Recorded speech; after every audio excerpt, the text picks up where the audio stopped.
You might in middle school let them know that there are going to be some safeguards on their computer so you can check their usage, see that they're being responsible in how they use social media.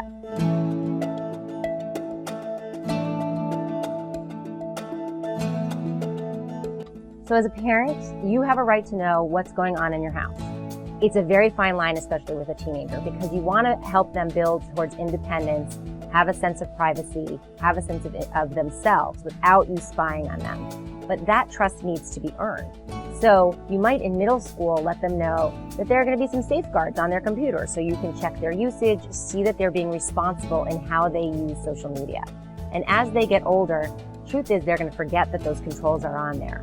But you also want to say to them, they're still here and I'm going to reduce them as long as you're trustworthy.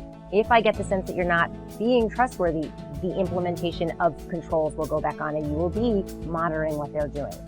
The key thing as your kids get older is to encourage them to talk to you. And the way to do that is to be non-judgmental, to be supportive, to let them fall down and know that you will be there to help them get back up, because the only way they're going to learn is to make mistakes.